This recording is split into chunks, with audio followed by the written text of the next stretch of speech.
All right, so um, I'm going to try to go through this in a certain approach that addresses the various elements of your landscape. So we'll talk about grass, we'll talk about perennials and ornamental grasses and trees and shrubs, pools and so forth. But let's start with lawn. Lawn's kind of a big, it's the biggest area of your yard usually. And so let's talk about how we winterize, what you'd want to be doing with your lawn so that you end up with healthy lawn. You don't end up with some of the winter problems, and this is all tied with irrigation. My first slide here shows a backflow preventer. If you're using culinary water, you should have one of these somewhere, and you need to winterize it. There's various valves on there. You turn them, you close them, and then usually allow it to drain out so that that is above ground on purpose, and it needs to drain out so you don't get freezing. So if you don't have one of those, you're using secondary water, it's a little different. Here's another backflow preventer. You can use a compressor to blow air through some of these. You'd want to be careful when you got backflow preventers on your culinary side because that's drinking water and different things. But anyway, be careful with that. If you have one of those sometimes and you've never dealt with it, look up some videos or something, or call a contractor to maybe help you with that. It's easy to do once you're familiar with it. But you want to definitely winterize that and avoid freezing.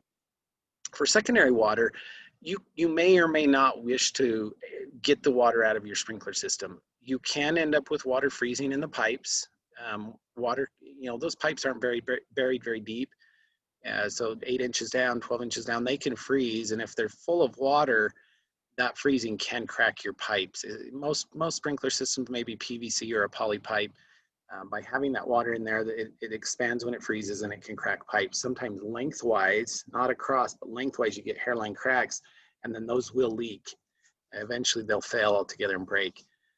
So one picture here is showing they've made a little adapter piece with a valve stem. They hook that onto a filter right after a valve, so water's not going back into the secondary system or air and just being lost. You want to shut your user valve and then blow out your system. And so you hook air to that. You can use a compressor and blow out. So you may have installed some drains in your sprinklers, and when the pressure's off, the water automatically drains to a very loose area in the soil. Or if once secondary water's off, depending on the grade of your sprinkler system, how it slopes, if you leave that main valve open for just a few days, sometimes all the water drains back into the secondary system, and you don't have to worry too much.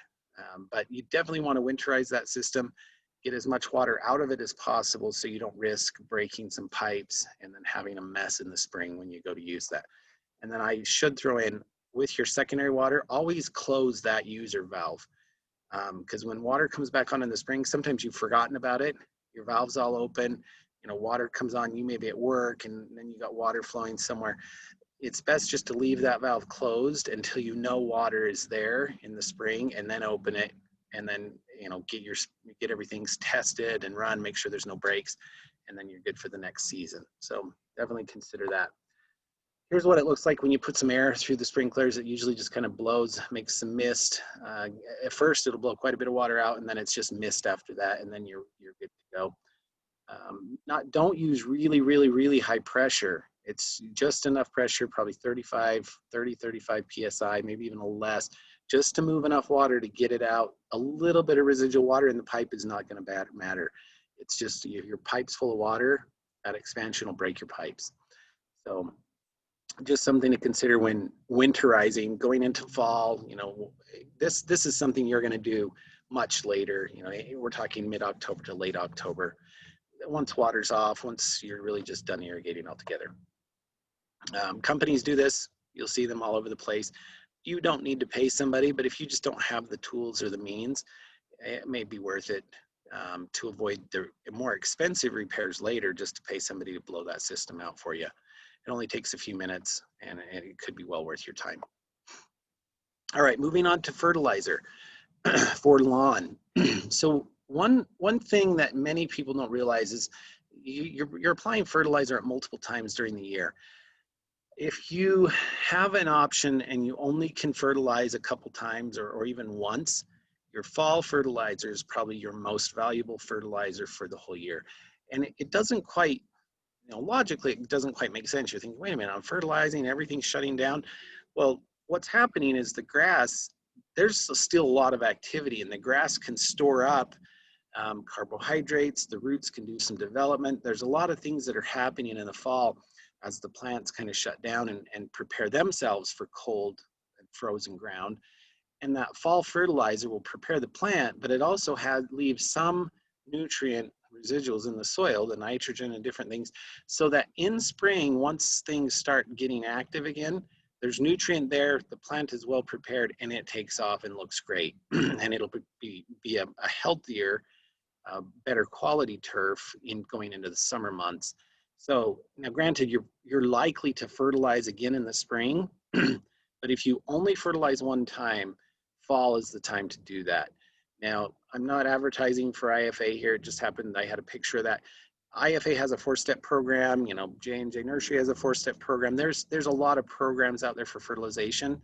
You don't need to follow one of those, but if it helps you and you feel confident and comfortable with those, I've heard lots of results that they're very successful on the timing, the blends, you know, how much nitrogen, the ratios and all that stuff.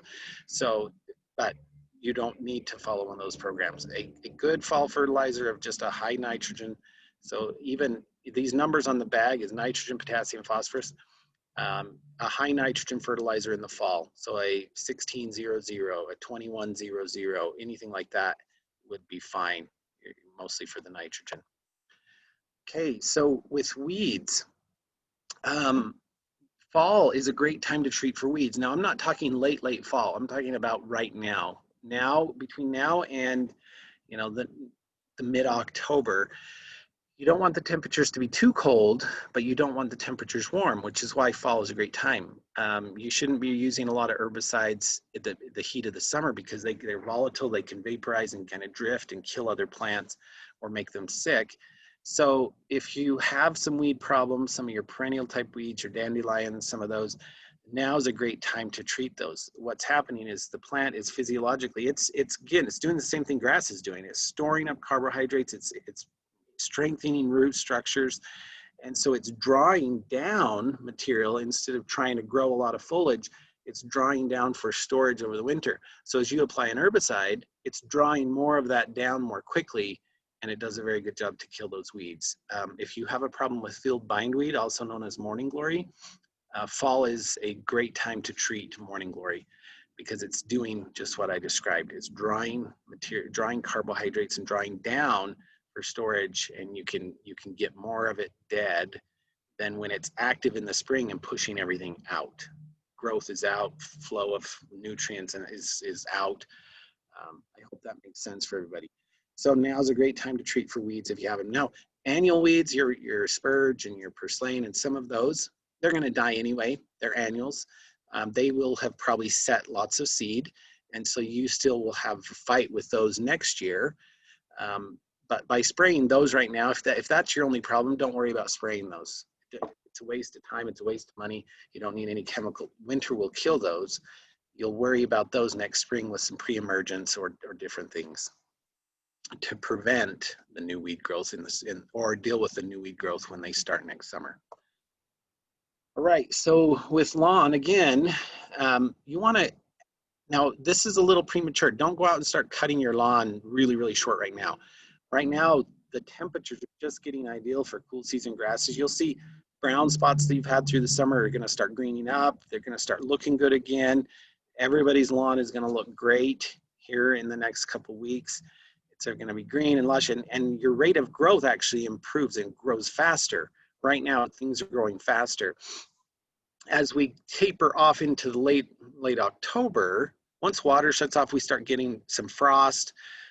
Grass will slow down, and that's your very last cut of the season. When you decide, okay, I'm done cutting, that's where you should lower your blade on your mower a bit and cut it short, a little bit shorter than normal. Normally, we're talking you should have a 2.5, even 3-inch mow height. You're going to go down to a 1.5-inch mow height and give it a nice short cut for the very last one. And what that does is just helps things from being matted and potential snow mold and some of those things that happen if we have a heavy winter. If we have an extra dry winter, it's not gonna really make any difference. You've just eliminated a lot of the top growth. Your lawn will be fine. But we recommend kind of giving your lawn a buzz cut, the very last cut of the season. And that's going to be, you know, like I said, 2/3 through the way of October to the end of October, depending on our year. Now, turf, you definitely cut back on your water. We normally get some precipitation end of September into October. We kind of get into a cycle where we're getting some rain events. Of course, temperatures are cooler. I mean, there is a reason why secondary water is turned off mid-October for most years. We just don't need it anymore. Now, granted, we have an occasional very warm year, but definitely consider cutting back. If you're still watering at the same summer schedule, you need to cut that back. You can eliminate a day, you can eliminate 2 days, you can start thinking about going once a week maybe if we're not getting some rain, because our daytime temperatures are not as warm, our nighttime temperatures are cooler, soil is retained longer in the, or excuse me, water is retained longer in the soil. So you don't need nearly the water that you've needed through the warmer parts of the summer, July and August. So consider eliminating some irrigation cycles for sure, and turn it off if you can. Turn it off 1st of October if possible. Your grass is really resilient. A little bit of extra rain, you won't need supplemental irrigation. So I hope if there's questions, actually there are a few questions. I've got my little button here. There's a few questions before I kind of go into perennials. I'll go back through these questions, and I'll move to the next section. So it's, how do you treat for field bindweed? If you have it in an area that you can spray a broadleaf weed killer, if it's just in your lawn or in an area that can just be sprayed, use a broadleaf weed killer, something with a 2,4-D type product, and it will kill bindweed. It won't affect your lawn. If it's in an area with you that you have other broadleaf plants, your perennials and trees and shrubs, you would have to very carefully deal with that bindweed and either hand brush on pesticide, or excuse me, not a pesticide, an herbicide. You just brush that on with a little brush, use some rubber gloves and stuff, brush that on, or, you know, it's going to be difficult to do that. But I hope that answers your question. If use a broadleaf weed control in lawn and any other place you can, that's the way you treat it. There's really no other way to treat it. You can dig it, but that doesn't help because the roots are very extensive. So I hope that answers that question.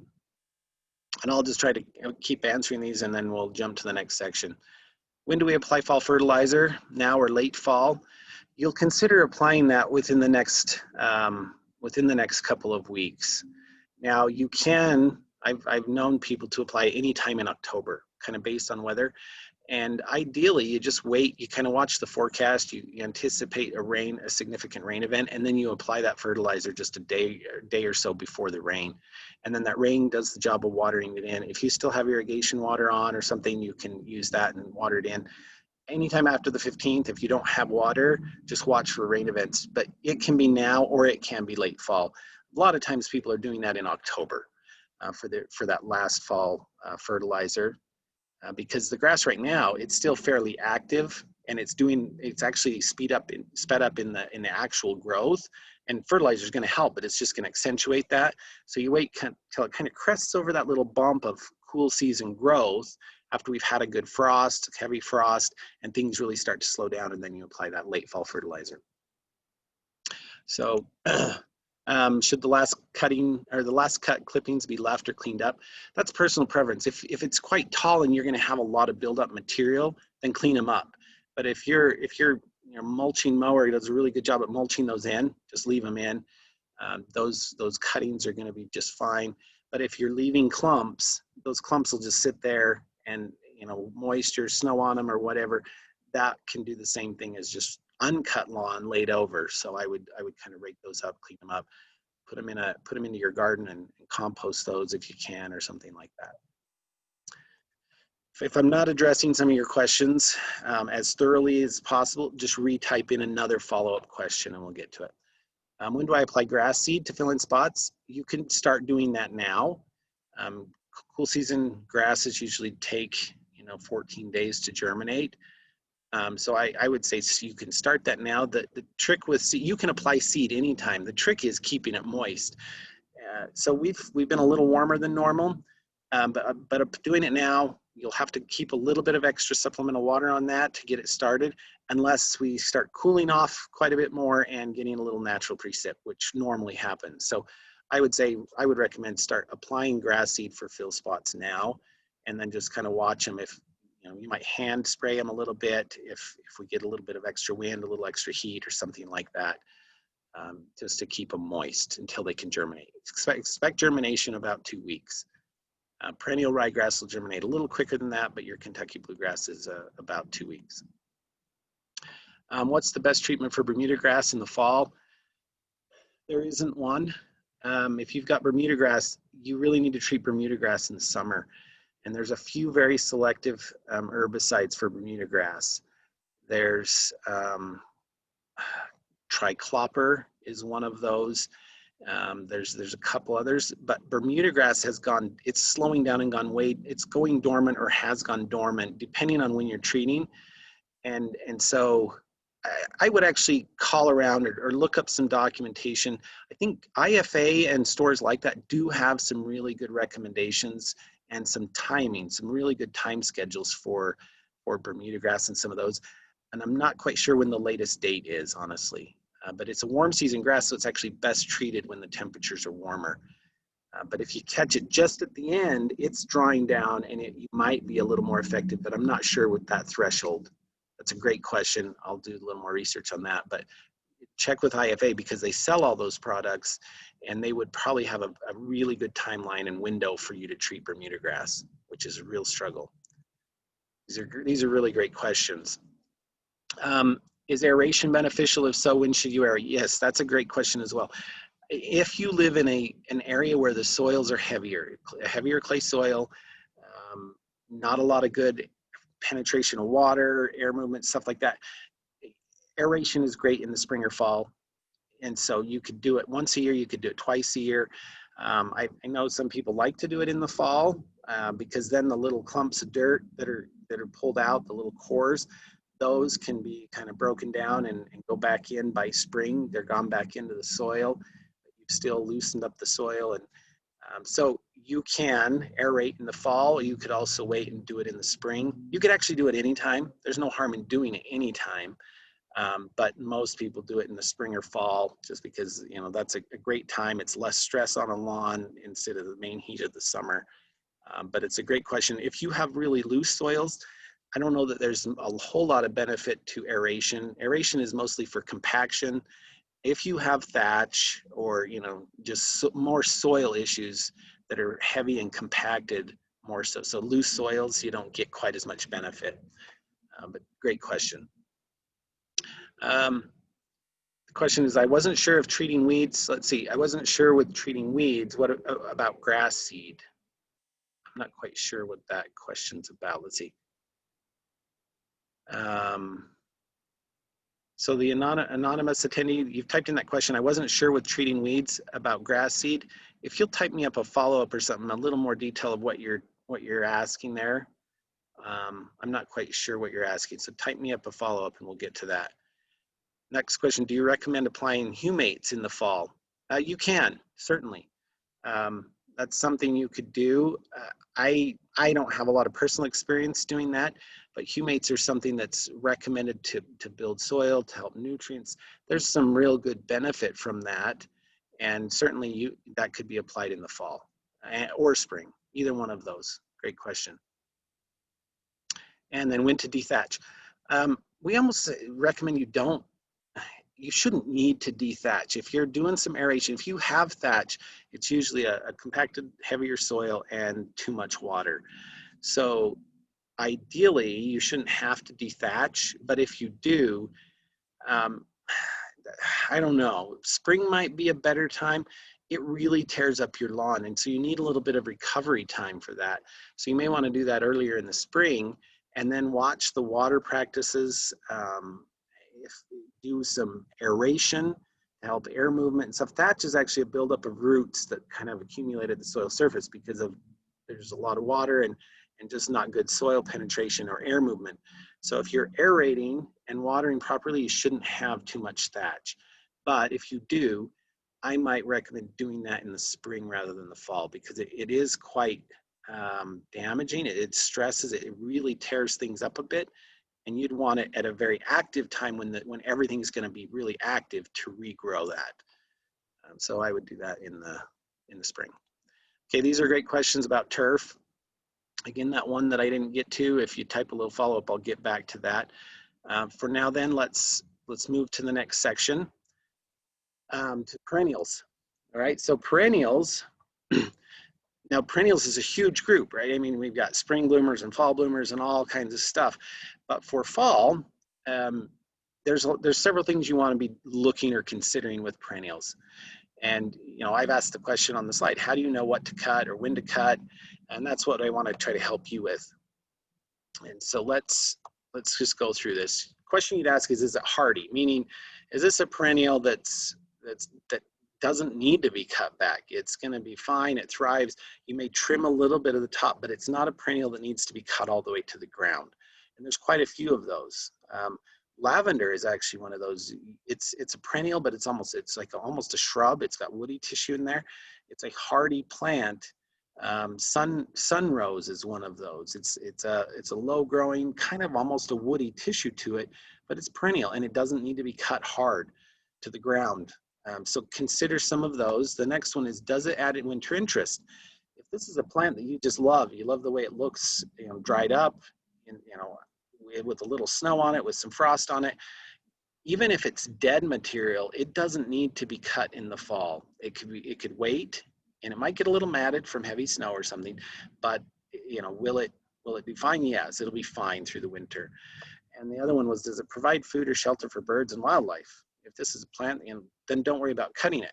Otherwise, you would want to, you can, once we have some heavy frost and the top growth is basically dead, it's brown, it's starting to dry up, you can essentially go in and cut it completely to the ground. Notice this picture, there's stubble there. There is really no reason to leave stubble. It's your comfort level of how close can you get to the soil and cut it without hitting rocks or dirt or whatever with your pruners. But all of that material is dead. There's no reason to leave 2 inches or 3 inches of stubble. Now, depending on the plant, you know, some are easier to cut through and some you really can't get that close to the surface. And so you just cut it and you leave it and that'll break down and disappear. And the next spring, the crown, which is down under the surface, will send up the new growth and the shoots and it just comes out and grows. So with that, there are a few plants though, like hyssop is one of those. We've got the Agastache group, the hyssops. Some plants prefer not to be cut in the fall. And if you cut them, they can have the potential to hold water where you cut them. Maybe the stems are hollow or something. They hold water and sometimes that water will freeze and damage the crown of the plant where the new growth is going to come from. So if you're worried about it, you can just simply wait until spring and do all the cleanup, or, you know, kind of do a little homework on specific plants that you know that you're not sure about. But for the most part, most perennial plants, once the frost is hit, they're drying out, they can simply be just cut down to the ground. It's all cleaned up. Next spring, you don't have to worry about raking anything, cleaning things up, and new little growths from the crown of the plant will just pop up and take off. So I hope that helps you a little bit. Finish talking about perennials and then I'll address some questions again. But perennial division, if your perennial is not a single tap root, they can all be divided. And so a general rule, I think I have it, no, I didn't write it in here. A general rule is that spring blooming perennials can be divided in the fall and redistributed, and then they're gonna grow and they'll bloom in the spring again. If they're fall blooming perennials, you can almost wait till spring to dig those up, move them around, and then they'll bloom again in the fall. But if it's a fall bloomer and you dig it up, you're going to interrupt some of its, you know, it's growing and it's flowering, and so you'll kind of stop that process. But any of them honestly can be divided in the fall. If that's when you have time, the soils are great, the temperatures are great, they usually adapt quite well. They'll start establishing so that next spring they're actually quite well established, they grow fine, and they do great through this next summer. So any of the fibrous roots, the perennials that you know, they just continue to kind of expand out. They can all be dug up or chop a chunk off of it. You got a little bit of roots, like notice that picture. As long as you've got a good little chunk of roots to it, that little chunk can be taken and transplanted and started in a different area. I've got a lot of plants in my yard that simply come from divisions. or little self-seeders, you know, rather than buy a big pot of something. If you have some neighbors, you know, that have some perennials, and just cutting off a small chunk with that root, you can transplant those, and within just a few months, you have a nice full-size plant.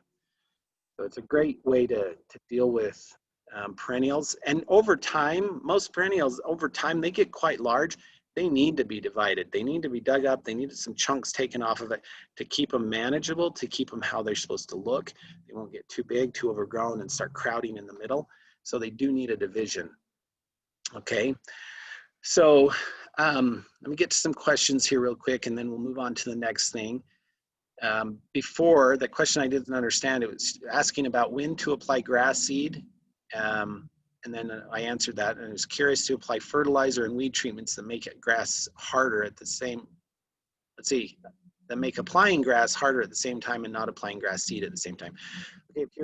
Okay, what I'm understanding is, if you're trying to seed lawn but treat for weeds at the same time, is there an issue with that? And generally speaking, if you're applying an herbicide at the time of seeding, no. If you've applied a grass seed and it's growing and it's barely up, they're very sensitive to herbicides. So you could damage, even though it's a broadleaf weed treatment, it could damage brand new little grass seedlings. So if your timing is such that you have grass up, be very careful on applying herbicide. If it's before that, you won't have to worry. Now, if you're trying to treat with pre-emergence, then you'll definitely have a problem, because pre-emergence just inhibit the seeds. Well, they don't inhibit, they kill the brand new little seedlings as they're coming up. You'll never see them. So I hope that addresses the question. Yes, be very careful when you're seeding something new with herbicides, because there's a period where those new little seedlings are very, very sensitive. And so once you've got a couple weeks into that, then of course not. You could certainly use a broadleaf weed killer over a newer lawn, and it will work just fine. All right, so back to some perennial questions. I've got, is it all right? Hold on here. Is it all right to transplant the perennial geraniums now? Yes. Yeah, if you've had those growing in a pot somewhere and you want to put them now into your beds, now's the time to do it. We're still a little bit warm. You watch the transplants. You're going to make sure they don't dry out because of our temperatures are still a bit warm. So within the next week or two, if temperatures start dropping, it's a little more ideal. It's just easier to deal with them, but now you can do it and get those into the bed areas or whatever you're going to do with those. It's a good time to do that. Just watch the watering, keeping them a little bit moist until they can get a little bit established, but don't drown them. Don't overwater them. But great question. What perennials can be planted now for next spring? Pretty much any perennials right now. So if you're shopping at a nursery and they still have anything, this year's been really interesting in the nursery business. They're selling out of a lot of stuff because everyone's been at home and they wanted to improve their yards, which is a great thing. But there could be kind of limited supply. But if you can find perennials now, you can plant any of them. It doesn't matter if they're spring bloomers or fall bloomers. Fall is just a great time to plant all around. If you've got a new tree or shrub you've wanted to plant, now is a great time to plant those. You can do it now, today, if you wanted, anytime. Start transplanting things, start planting things. Again, it's just watching that water, trying to keep them moist enough without being too wet, just to give them a little bit of establishment time to root in well before we have really hard frosts. Okay. Do you dig up the perennial completely to divide it? The answer is yes, if you want, or you don't have to. You can simply divide off a little chunk of perennial. If it's just kind of growing funny shape or something off the side, you can simply take chunks off the edge. You don't necessarily need to dig up the entire plant. Now, if it makes more sense to dig up the plant and then chop that little mass into 4 pieces or 6 pieces and give them all away and then put one back in the ground, you can do that. It's a matter of, you know, how much effort you want to put into it, how much division you need. Does it need to be shrunk quite a bit? You know, do you have 6 friends or 2 friends that want a chunk of that? Doesn't have to be dug up all the way, but it can be. I've done it both ways and it works well either way. How do you treat for gray powder that shows up on plants and perennials? You're probably talking about powdery mildew, and there's not good treatment for that. They supposedly have some products on the market that are supposed to help with powdery mildew, but there is not a great treatment for that. Some plants are simply more susceptible, and you'll see it this time of year. Asters, depending on the aster, I've got some asters out here in our garden. They've got powdery mildew on them, and they're not sprayed with overhead spray irrigation, any of that kind of stuff. They're done with drip irrigation, so it's not a water on the surface problem. It's just that their plants are more susceptible to it, and you'll have some plants that have it. I don't know all the products on the market. You could check at the local nurseries and see, talk to one of the nursery staff and ask them if they've had experience with it and if it works. I wouldn't recommend just, you know, Home Depot or Lowe's. They may not know. They may sell some products, but I doubt that anybody would know if they work. But anyway, I hope that answers your questions. There's not a great solution. Powdery mildew is kind of a struggle. It even shows up on vegetables. Some of it's irrigation practices possibly, but sometimes it's just plant susceptibility, and it'll happen on different years. It's worse than other years. But check around on that one. Question is when to prune roses. Now I'm going to get to pruning, but I will answer this question, but I'm going to talk about when to do some pruning. Usually you prune roses in the spring, and I'll kind of leave it at that. It's just best to do it in the spring. Anyway, I'll get to some pruning, and that maybe it'll address a little more of the details coming up with that. What's the opinion of digging out dahlia tubers? That's my next slide, actually. So I'm going to just move to the next slide, and I think I'll address that question with dahlia tubers and in just 1 second. And what kind of care should be taken for roses? Hopefully I get to that when I get to pruning. Miguel, ask me that question again as we kind of get to the end of the pruning portion and some of that, and I hope to be able to address some of the care with roses and that kind of stuff there. So I apologize, I'm kind of trying to address these questions. Normally I'd have Janice typing in the answers to these in the background as we keep going, but she was not available today to do that. So the question about digging up tubers, your dahlias, your gladiolas, your canna lilies, your tuberous begonias. These are sensitive. They're warm tubers. They need warmer temperatures. You can possibly leave them in the soil, but you do risk them freezing and not coming back the next year. So if you just love them and you don't want to lose them, then you need to dig them up. And store them. So you dig them up, you let them dry out just a little bit, you cut off all the tops, and you store them in a cooler, drier place. You can put some sawdust around them and different things through the winter. And then keep them from freezing. You don't want to just throw them in your shed where it's going to freeze. You keep them in an area that's not going to freeze, and then in the spring, you're going to go plant those again. And then they'll grow and they'll do their thing and they'll flower and they'll look beautiful again. But any of those tender perennial, we call them tender perennials or tender tuberous plants, you need to dig them all up. We'll have a winter or two where you get survival, but the chances are you risk it, and then you'll have a harder winter and you'll lose them all. Okay, so I hope that answered that question. Moving on to some ornamental grasses. Now, perennials and ornamental grasses are very similar in the division and in cutting, trimming them down in the fall.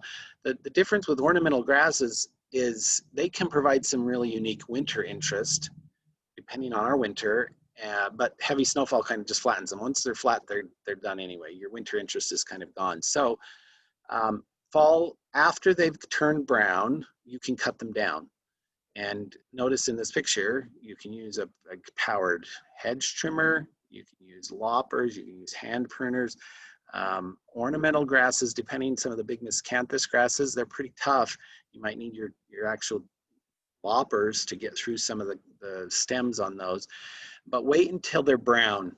And it will probably be late October, maybe even into November before they're completely brown. And that's why a lot of people don't bother with the grasses until spring. But it is easier when they're upright to cut them than when they've been flattened by the snow. So you make a personal choice there on your grasses. If it's, if you've got a little time and it's November and the weather's still nice, but the grasses are all brown, go ahead and cut them all down and save yourself a little bit of that effort for the spring. And again, there's no reason to leave stubble. They're brown all the way down. You get as close to the ground as you can, close to the surface as you can. Now, if it's been cut a few times, that might be really hard in there. Just cut as low as you can, and it's going to be fine. The crown of that plant is down into the surface. You're not going to hurt it. It'll be just fine. Dividing them is the same thing as perennials. You can divide up the whole chunk. You can just dig off portions.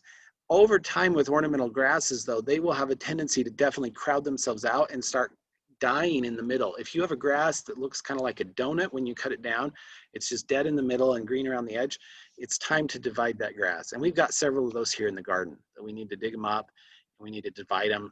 And you can realistically take the majority of that out.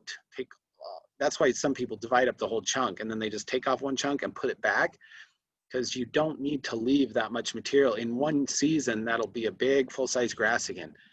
The grasses in my yard have come from divisions, simply taking off a little division off of a bigger, massive plant, and they've all thrived and done just great. So it's a great way to get some new plants for your yard, but it's also what you need to do to keep them healthy and taken care of. And grasses can be a little difficult. Some of these root in quite well. So you're going to have to put a little effort into digging that up and dividing off some chunks on the bigger miscanthus, the pennisetums, all those, the big grasses. They're a little bit of a challenge and some work, but it's well worth doing to keep them healthy and looking good. Notice, so this picture, there's a bigger chunk, and then you get down and you divide it off a whole bunch of chunks of that. That's what you do. You just get through the whole thing there and leave a little. You can just leave a little start. I mean, when you buy them at the nursery, they're in a little pot. So that's about the size you can get back to. And then it'll take 4 or 5 years to get it back out to where the point you'll need to divide it again. And you'll just keep doing that year after, over that kind of 4 to 5 year cycle. Just anticipate needing to dig some stuff up, divide some stuff, share it with friends, or compost it and turn it back into green waste. Okay, trees and shrubs. So this will kind of cover some roses, all the ornamentals and stuff. There was one question that kind of popped up here before I get to trees. It says, will ornamental grasses overwinter in pots? Your more hardy grasses like your miscanthus and some of those, generally yes, they will. If it's the decorative, well, the purple fountain grass, if that's what you're talking about, if you've had purple fountain grass in a pot, it is not hardy to our climate. Even if you put it in a garage and tried to baby it along, it's kind of a zone 9 plant, and generally speaking, it doesn't live through our winters. Even if you've protected it and tried it. If you've just had some of the others in a pot, the safest bet is to, if you're cleaning out your pots, take that, get it out of the pot, just put it in the ground, dig a hole, put it in the ground. Even if you anticipate putting it back in the pot, put it in the ground, cover it up. It's going to have a little different temperature moderation in the ground than it would in the pot. And then in the spring, you can dig that same thing. It's not going to be well rooted. It's not going to be massively rooted. It may start forming little roots, but it's not going to be massively rooted. It'll be simple, easy to dig that back up, divide it up, tidy it up, and put it back into a pot. That's what I would do, but a lot of those will survive in a pot, but you are risking. Sometimes we'll have a hard, colder spell, something, and some of those things that are above ground in pots can have some damage. But there are trees. People grow little small trees in pots. They do some of those kind of things, and they survive. They're definitely tough enough to survive, but you do have a certain level of risk when you leave it in the pot. But it's a personal choice for you. All right, trees and shrubs then. This will cover the roses too. Is generally speaking, you need to wait until late winter or early spring. And what I mean by late winter is February. Trees and shrubs are all regulated by plant hormones. It's regulating growth and all kinds of stuff, just like in us. There's a lot of growth regulation and health and all kinds of stuff that's regulated by hormones. Well, when you prune, what it's doing is triggering the plant to release various hormones to stimulate growth. Pruning actually stimulates growth. So ideally, you don't want to stimulate growth when you want the plant to be preparing to shut down. It's preparing itself to shut down. It doesn't need to be trying to exert energy and effort to grow new foliage or to try to heal wounds or any of that kind of stuff. So the best time to prune is waiting until February, March, whenever we get a little warm spell in our winter. It may snow again, but we've warmed up. We've come out of the hardest, coldest part of winter. that's when you want to prune your trees and shrubs. Now there's a couple exceptions to that. It's your spring blooming shrubs like forsythia and some of those that bloom early in the spring. Usually those, if you prune them in the spring, of course, you're going to prune off all the blossoms, all the branches with new buds, those are all going. So those few plants that bloom really, really early in the spring, you're pruning those right after they've finished blooming in the early summer. Okay, so you're in May and you're pruning those. That's the only exception. Everything else, you should prune in late winter, early spring, February, March.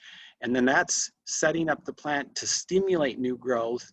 It's, you know, you can see the structure of the plant very well. You can prune it very easily. You know, all the foliage is out of your way. If you've got one or two weird little branches that are just in your way, you can prune those off anytime. But your major pruning, the majority of everything needs to happen in those at that time of year. And that includes roses. And so with roses, since I'm here, I'm going to get into some water use with evergreens and stuff. So with roses, there's the hybrid teas and the floribundas and the shrubby things. The shrubby roses are definitely more tolerant, and you can prune those down a little bit. You can leave them a little bigger. Your more hybrid, your tea roses, usually what you do is you bring those all the way down, and you'll leave about 12 to 18 inches. You choose 4 or 5, sometimes these people even choose 3 to 4 to 5 of the major stalks coming out. And ideally you want them spaced a little bit. You want them V-shaped. You don't want everything tight in the middle. And you'll cut everything back to about 1 foot or 18 inches down. And then next year, meaning you've pruned those in the spring, and then when they start growing again, you want to try to get the buds going outward. So it kind of loosens up the plant a little, opens it up a little, but you've cut down a lot of the hybrid tea type roses. The bushy roses, again, are not, you can shape those, you can cut them back, but you don't need to. So I hope that addressed the question about pruning roses and caring for roses. You know, roses are susceptible to powdery mildew. They're actually susceptible to some of the same things like fire blight and some of the blight diseases that some of your fruit trees will get. Roses are related to, you know, apples, and roses are kind of in the same family. So I hope that addressed some of those questions that you had. So another question that just came, that was, when a good time to transplant a rose?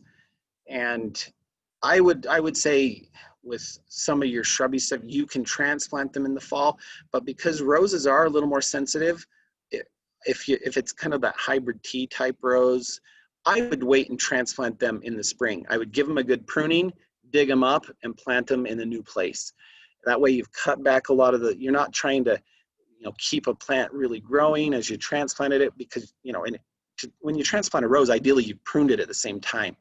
And so that's why I would recommend transplanting that rose in the spring. Whereas a lot of your other plants, you can easily move them in the fall and without a problem. Just because usually you're pruning a little, you're tidying it up, but that's what I would do, and you should be very successful with that. It shouldn't be too much of a problem for you.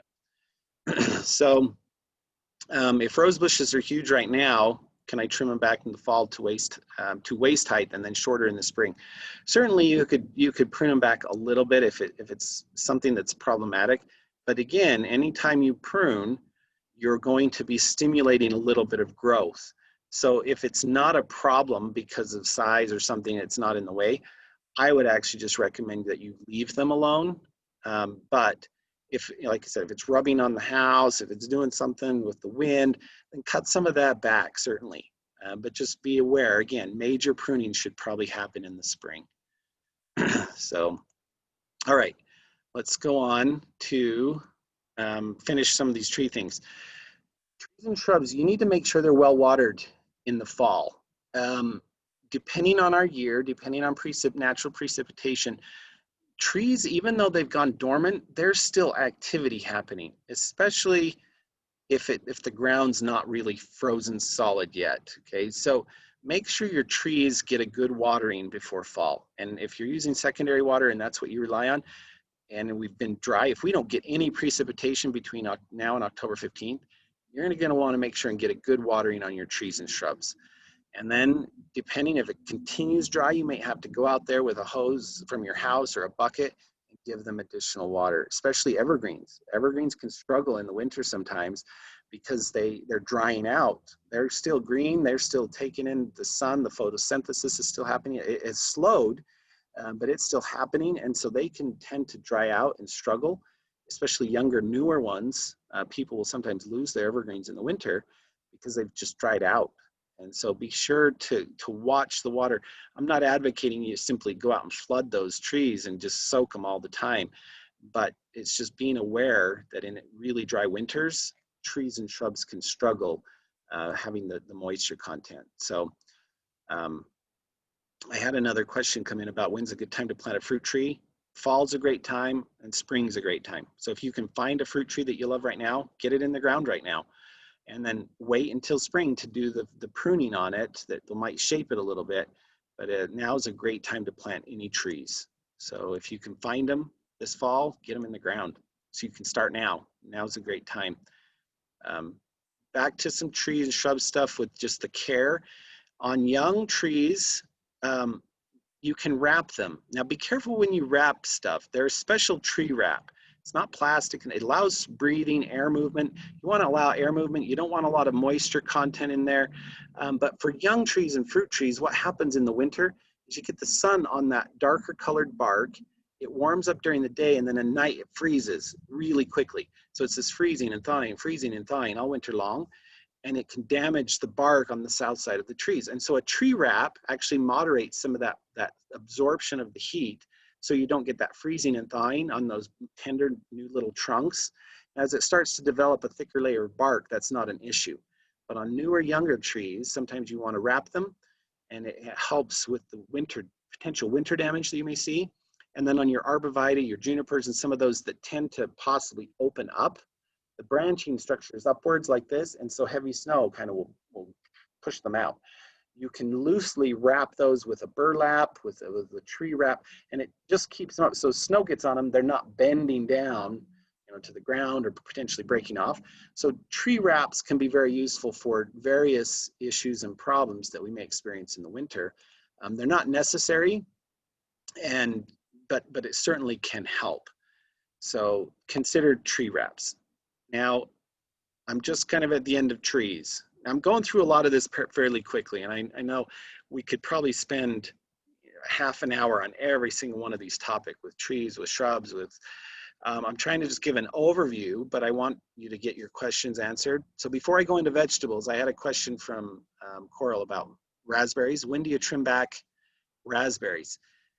This is a more of a complicated question because it depends on the type of raspberries you have.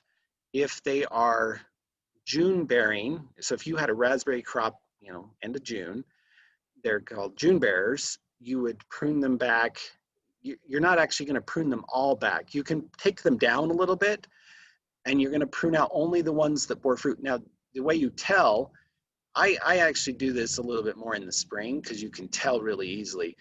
The canes that bore, they turn brown. They become kind of brown and they look old. Those are the ones you prune out. Now these are June bearers only. You prune all those out one at a time though. You're not pruning everything. You're not cutting it all. So you take out all the dead canes, and then the ones that didn't bear fruit, those are the ones that are going to bear fruit for you this coming year. Now, if you have ever-bearing varieties of raspberries, they've came on late and they're producing now, and you're harvesting and they're continuing to do that. Once we're done, you can actually cut the whole crop to the ground, all of them. You can just cut them all down. And then next spring, they're going to take off and grow, and then they're going to produce berries for you in the fall in an ever-bearing fashion. They're just going to keep bearing until you have a hard frost. So that's the difference on raspberries and what you do with those to prepare them. I've known people just take a lawnmower to them if they have an ever-bearing variety. They just take their mower out, they raise it up a little bit, and they mow over their whole raspberry patch. It shreds. To me, I don't like to do that. I would prefer to cut them and make nice clean cuts. But honestly, the new growth is coming from the crown down to the bottom for the most part, so you're fine doing it either way. I hope that answers that. All right, so let's get back to vegetables. Add mulch to break down over winter. Now, vegetables, for me, my garden is kind of a mess right now. With the strong winds we had, my stuff really got beat up. My tomato plants looked terrible. The peppers were trashed. A lot of my stuff, I've actually just started cleaning it up. On an average year, you're still producing. You're still getting lots of stuff. Things look pretty good. So you're really going to wait till hard frost to do some of what I'm talking about here with vegetables, okay? And you need, and this first slide is adding mulch to break down over winter. You're not going to add necessarily, you're adding mulch. You could add mulch all through the year, but it's when your garden is done and you've cleaned it all up, sometimes you want to consider organic matter. Put in the leaves, put in the composted material, and till that in. And as you've tilled that in, until the soil's really hard, there's microorganisms in there. And even when the soil's frozen, there's still a little bit of activity happening, so that organic matter is breaking down. And then by spring, usually it's all broken down and you're ready to go for spring, just to till it up again, plant your seeds or your transplants, and on you go with your vegetable garden. But organic matter will certainly improve soil quality, both texture and composition and nutrient level of your vegetable garden soils. So it's certainly in the fall, it's a great time to add extra organic matter, whether it's compost, whether it's some leaves, you know, grass clippings, some of that kind of stuff. Be careful though, with, it's this, well, I've got some other slides. Be careful though, you want to sometimes add a little bit of extra nitrogen fertilizer if you've got a lot of dried up brown material. So if it's a lot of dried leaves and dried material, add a little organic, or excuse me, add a little fertilizer, nitrogen fertilizer, like, you know, a pound per 1,000 square feet. It's not much, but that extra nitrogen will actually help feed the microorganisms that are breaking down the compost material. It helps speed up the process a little bit. Excuse me. So you can certainly, fall is the time to, you're composting your plant material. You know, if you've got a lot of leaf material from your yard, rather than just throw that in your garbage can, you can compost that. Now, if you're not set up to do that, well, then consider sending it to Green Waste and they'll compost it. But by cleaning things up, you're going to minimize some seed distribution. You're going to minimize the places where pests can live and hide out through the winter. If you leave a lot of debris in your garden, some of the pest problems you've had, you'll probably have the next year too, because they'll lay their eggs, they're hiding in that debris. And so it's a good idea to clean it up. One way to do that is you till, and that destroys insect eggs that are possibly wintered, you know, or will overwinter. It puts the organic matter into the soil. Now there's some that will say tilling kind of messes up the composition of your soil. If you want to get out there with a shovel and just turn it over by hand, somehow it's just breaking that up. So any egg materials, things that bugs have left behind, you're hopefully getting that into the soil. It's destroying those, so you have potential for less problems in the spring. All right. There's a question about mixing leaves, grass, leaves and grass in the soil for a garden bed. Let's see, you should mix leaves, grass in the soil for a garden bed, right? Yes. Not just lay on top of the garden. Yes. Now, there's two approaches to this. Ideally, you're mixing them in. You're mixing the green, your grass and your leaves into the soil, because then they're breaking down. You can leave them just on the surface, but by spring, they're not going to be broken down. And so if you till those into the spring, you're going to have a little extra time for those to break down before the nutrients and the benefit is going to help your plants.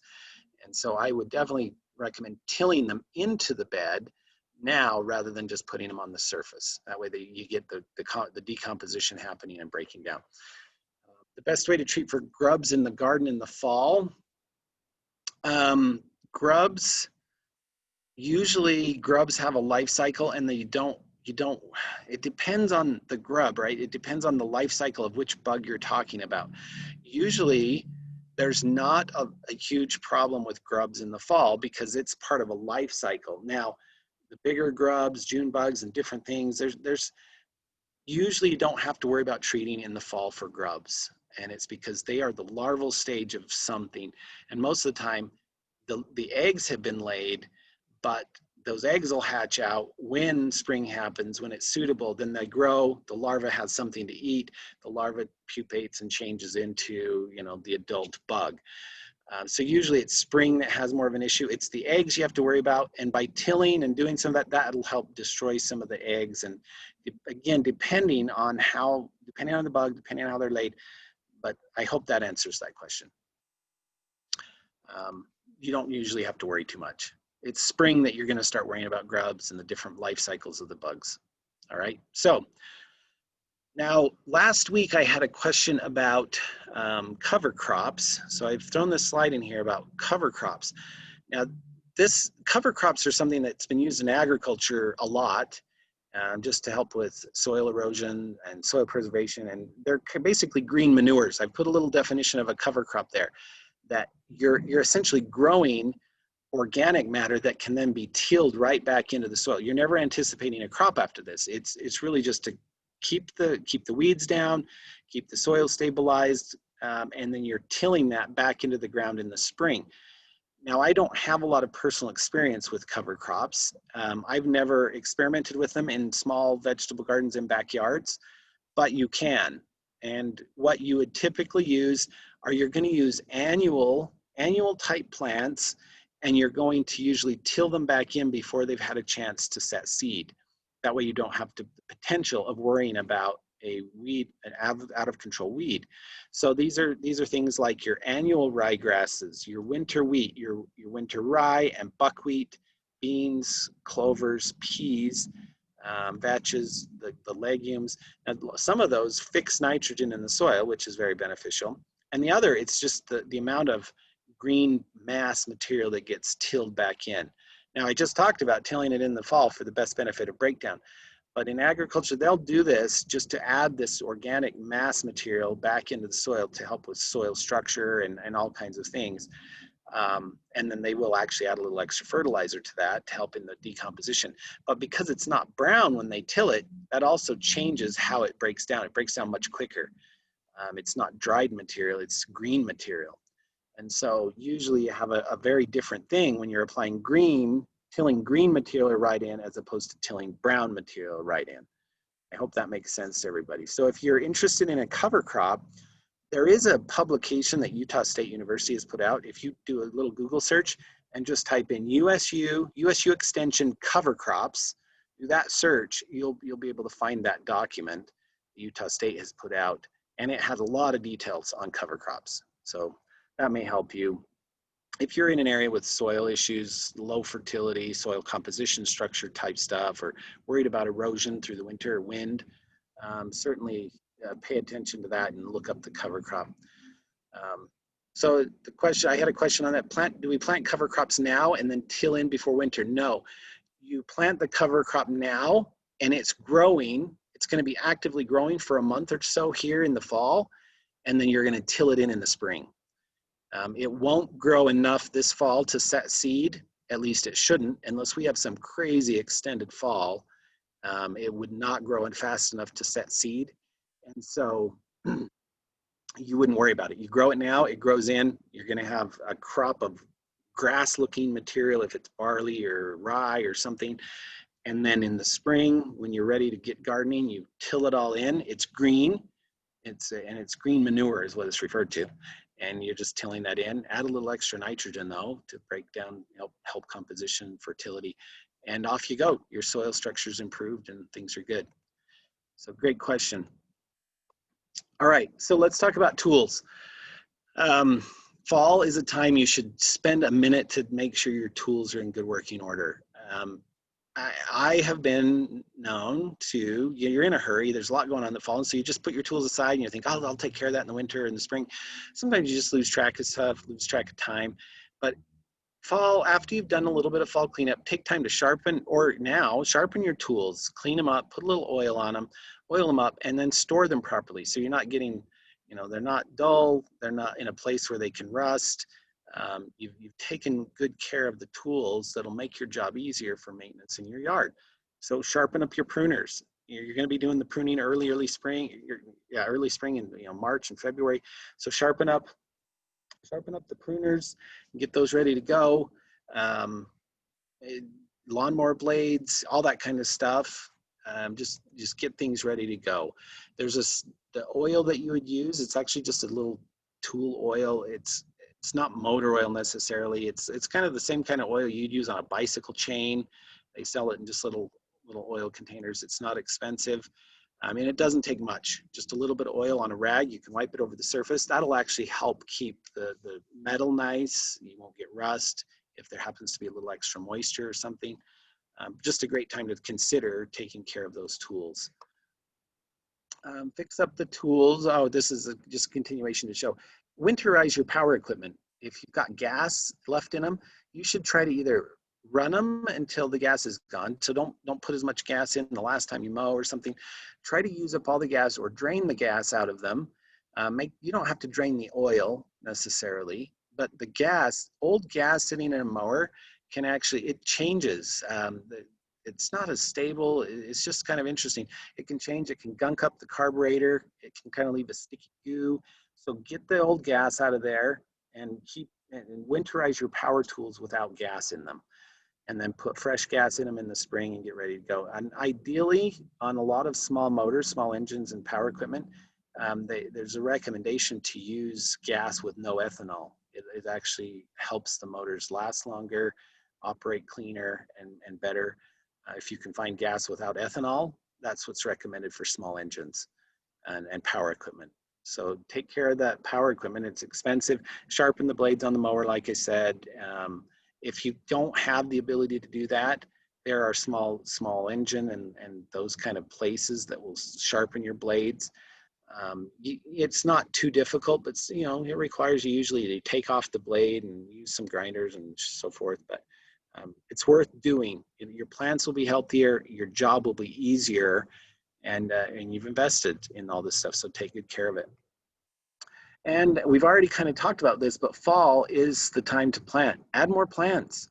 If you've got a few bare spaces or you're looking for something new to add some different color, this is the time to do it if you can find it. Availability sometimes is a little difficult in the fall, but if you can find the plants, then definitely this is the time. Starting now, even though it's still a little bit warm, it still feels like summer during the day a little bit. Our night times are dropping off, the daytime is shorter. Now is a great time to start putting in your plants for fall. And so it's also a good time to find plants on clearance. Sometimes between now and, here in the next 4 weeks, 6 weeks, you might find plants at 50 to 70% off, depending on where you're looking. And so you're getting a much better deal. You're getting things planted in. It's a great time to do that. And then this last slide on here was just to show, there is fall interest. Ideally, you're enjoying fall. Fall isn't just like, oh, good, I'm so tired of this, put it all to bed. Fall should be a time where it's beautiful. Temperatures are awesome, it's cooling down, and there is some great interest in the landscape. You start seeing bark, you start seeing texture, you start seeing some of the interesting colors that from the various foliage types that stay on the trees. So keep that going and think about that. Now, some of you might think we're checking out. I've got the next section I'm going to transition into is bulbs. So if you're done and you've kind of got information on the fall gardening, you're not interested in bulbs, I am going to shift gears. So if you have questions, ask them now. And if not, we're gonna transition over into bulbs and then talk about all the fall bulbs, the bulbs you plant in the fall that bloom in the spring.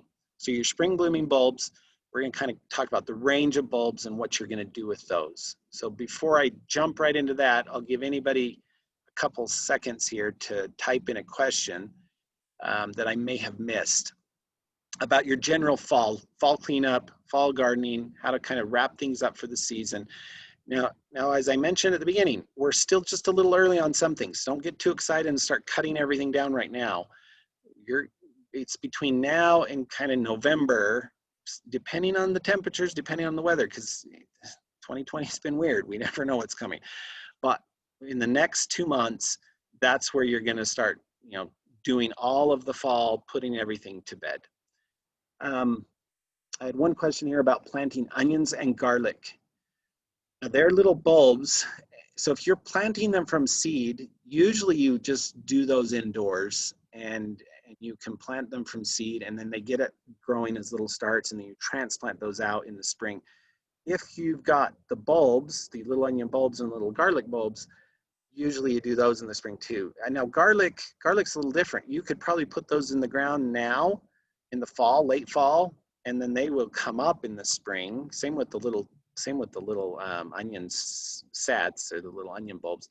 I wouldn't do it now though, because it's a little too early. I think our warmer temperatures would trigger a lot of some growth, but you could wait just a little longer. I would just do it in the spring. I've never done much of garlic. I've done onions from seed indoors and then transplanted them out, and I've done you know, just onion sets where you buy them and then you plant them in the spring. But if you're interested in planting from seed, I'd prefer just to do it indoors and then transplant them out in the spring when they're ready. I hope that answers that. That's maybe not the best answer there, but let's move on to bulbs. And then if there's other questions you have as we get along in here, then let's ask them. I want to help you cover everything. So there's hardy bulbs and tender bulbs. We've already kind of talked about some of the tender ones, the gladiolas, the dahlias. I'm not going to spend tons of time with those. We're talking about now I mentioned here fall blooming and summer blooming. Those are the tender ones. I'm talking about the spring blooming bulbs here mostly. So most come from the Middle East, regions of Turkey and the highlands of Asia. They are hardy to our climate. They're tough. There's been a lot of hybridization with bulbs. And so you're getting all kinds of neat colors and different kinds of things because of the different hybridization that's happened with bulbs. Bulbs do prefer a looser drained soil.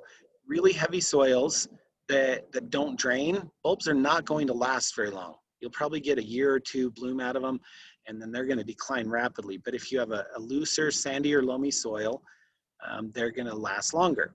And I've already mentioned some bulbs have lost the perennializing ability, meaning they won't come back year after year. They're kind of a one-time deal. They're going to grow and bloom, and then they're just going to be done.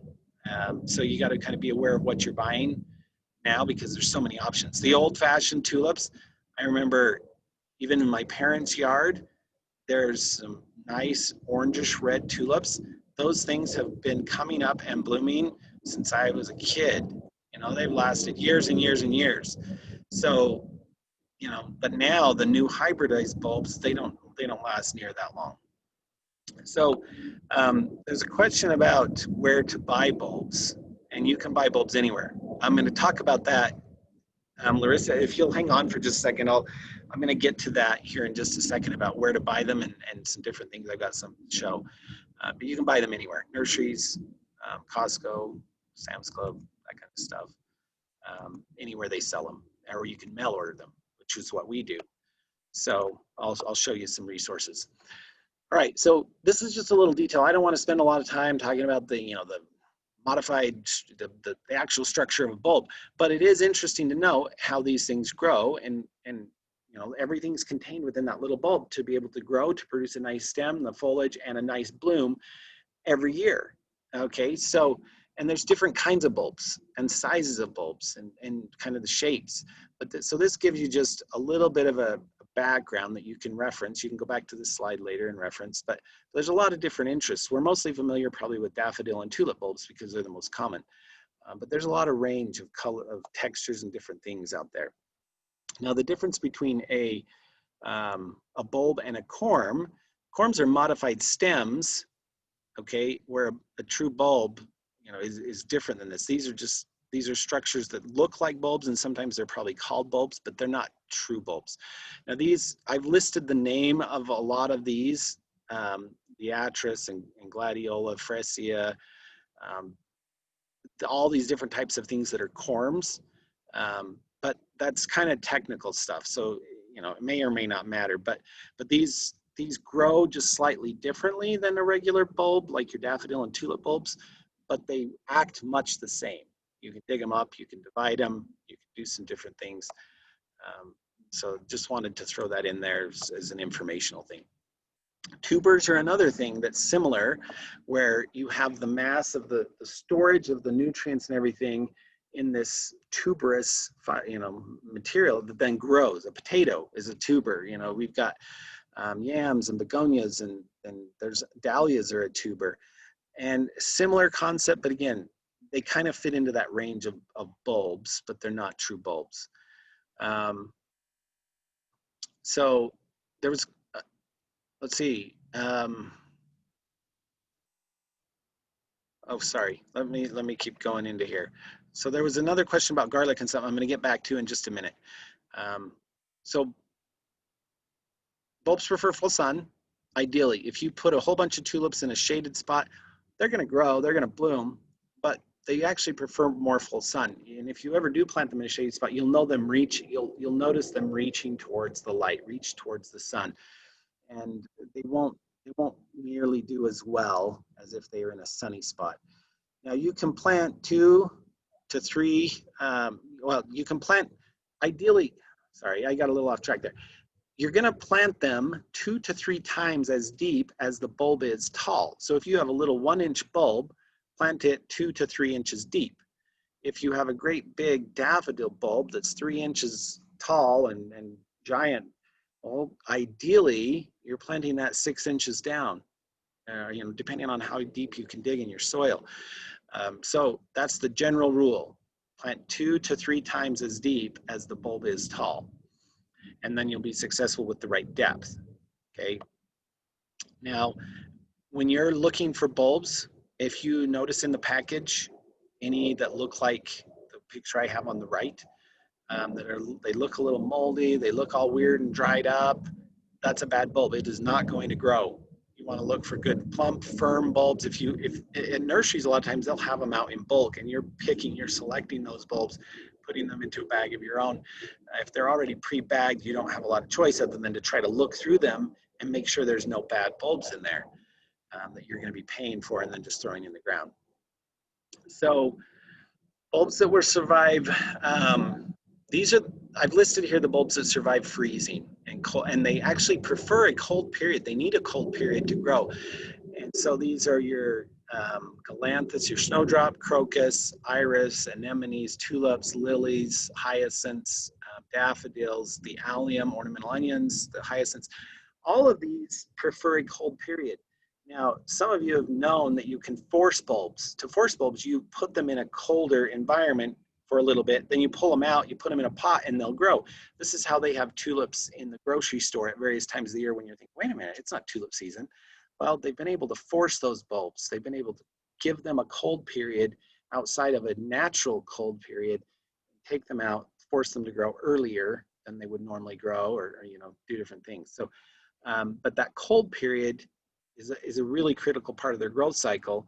And so that's why you're planting them now in the fall. They'll have their nice cold period where they're set to grow the next spring and do beautifully.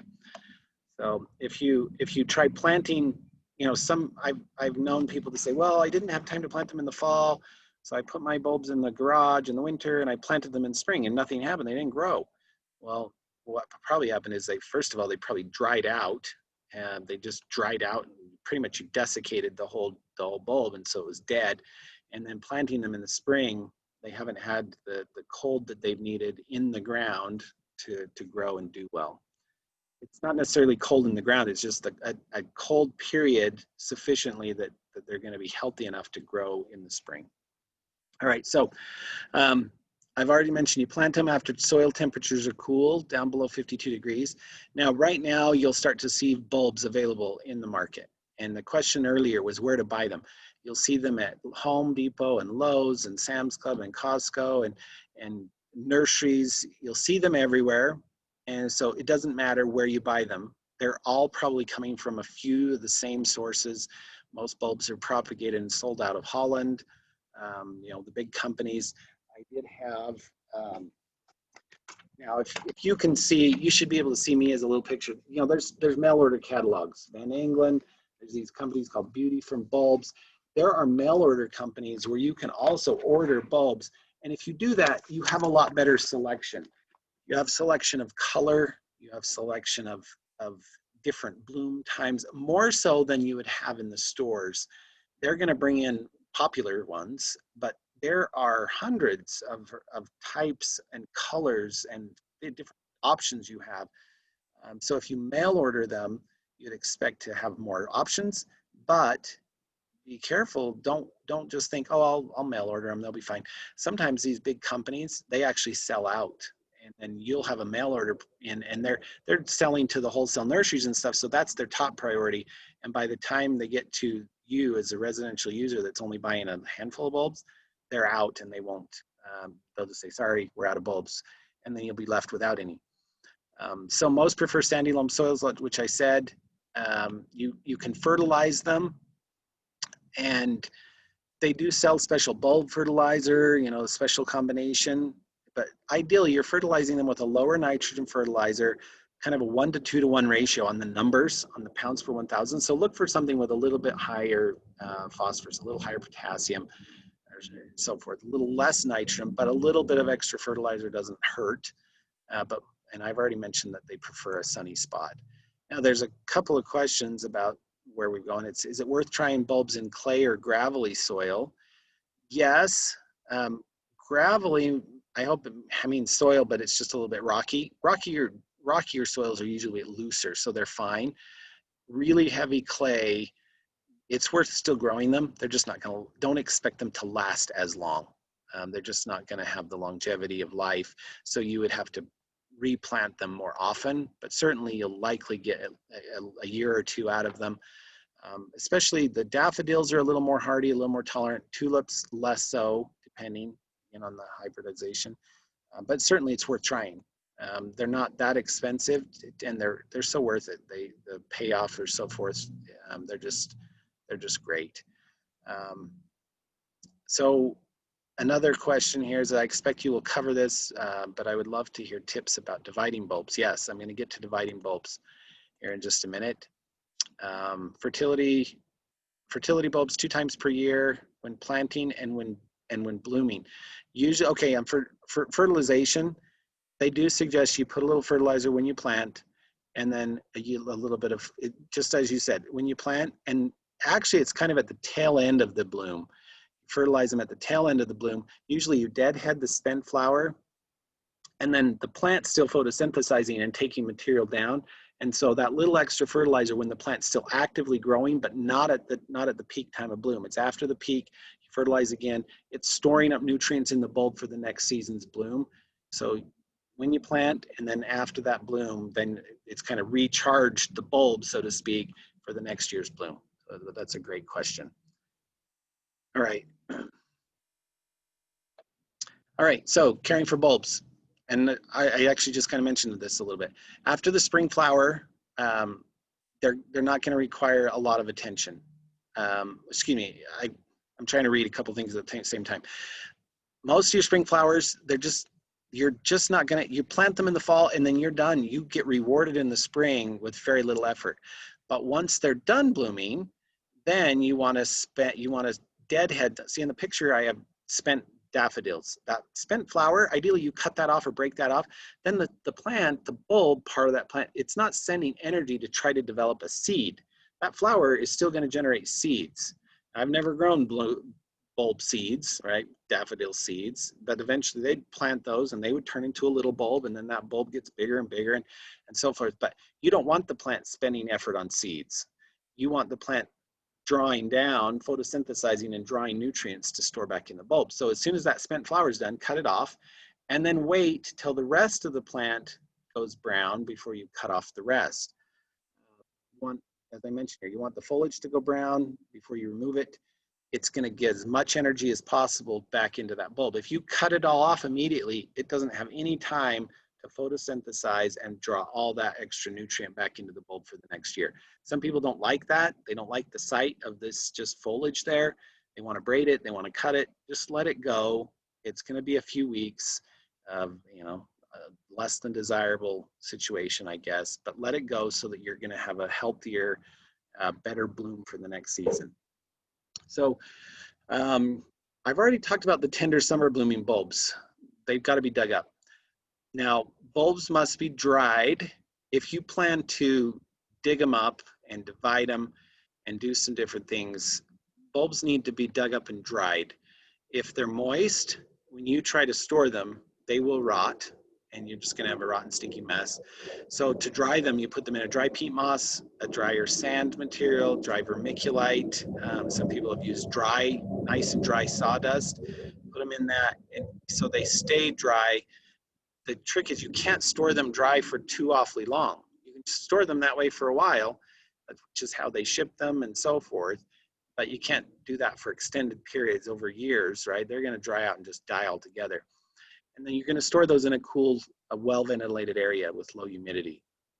You don't want the moisture because moisture creates mold and rot.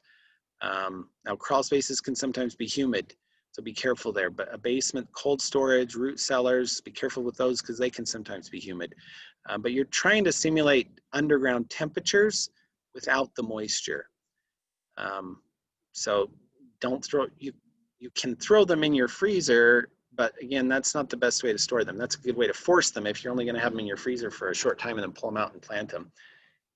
But storing at room temperature, storage should be temperature around 40 degrees. If the bulbs are soft or damaged, don't try to store them. They will more likely rot than anything. They do sometimes recommend you dust them with a sulfur powder, which can reduce fungal issues and rot. And but the best place to store a bulb is in the ground, and so you don't need to dig up bulbs after they're done blooming and try to store them and then plant them again in the fall. The best is just leave them in the ground. Now, if you feel like you've got to dig them up, then you can, as it starts to go down before you cut off all the foliage, dig them up then. This is the question about dividing bulbs. So after they're done, they're dormant, the foliage goes brown, dig them up, separate the bulbs out, and then you can, right then, plant those new bulbs in a different place. Or at that point, that's where those bulbs are the ones you're going to try to store and then plant them again in the fall. So there's kind of two trains of thought there. I think the wholesale growers of bulbs, they're likely going to dig these up and store them, and they're doing a mass production of different things with sizing because they're marketing only the big bulbs. They're using the little bulbs to grow into bigger bulbs. But that's the time. If you divide the bulbs, you have a clump of tulips. Every single year, you should know, tulips, daffodils, all these, they're going to create little baby bulbs, little bulblets. And those little bulbs, if you don't dig them, eventually that mass of new bulbs, the main bulbs start shrinking, all those others, it gets overcrowded and none of them do well.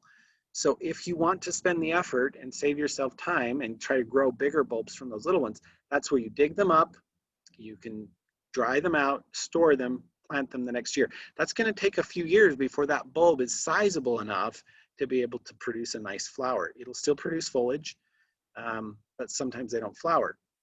But that's how you divide bulbs. You can't chop them, don't cut bulbs. Cutting bulbs will just kill them. They'll rot and they won't store well. But those new little bulblets, you can certainly dig those up and transplant them right away. And the next year they'll grow. That's what I've done. I've dug up some of these, transplant them, put them in a different hole, and just go from there. I hope that addressed that question. So I've already talked about this, looking for fern bulbs, where to buy them, what to look for. There's some great sources, wholesale, like online. You can order them online, mail order type stuff. Great way to purchase them in bulk. So let's see, I've got a little bit more information here. We're going to start going through just a few quick slides. I'm not going to read all this stuff. You can go back and look at these, but I'm going to quickly go through just some of the common ones and a few highlights of each of these because we're quickly running out of time. I know you've all got time schedules and different things. Crocus is your early bloomers. They're really short. They're really cute. They're up and they're blooming. It almost always gets snow on them. They come in a nice range of colors. Some people like to put these out. I've seen these in lawns where you can grow them in lawn. The lawn is not active yet. You've got flowers everywhere. And the foliage of these actually looks kind of like grass blades. So when they're done, you can just be mowing the lawn just as you would normal. And the bulb is just in there. It's just doing fine. You cut the tips off the foliage a little bit, but they're fine. But these are just nice little clumps, do super well. Very cute little bulbs, very small. Tulips. Now, there's lots of tulips. I'm going to skip through these slides, but there's lots of information if you want to come back and read all these. Species tulips. Species tulips are those that haven't really been hybridized. They're a little shorter. They have a little bit more distinct pattern to them, not quite the range of color. They're used in naturalizing.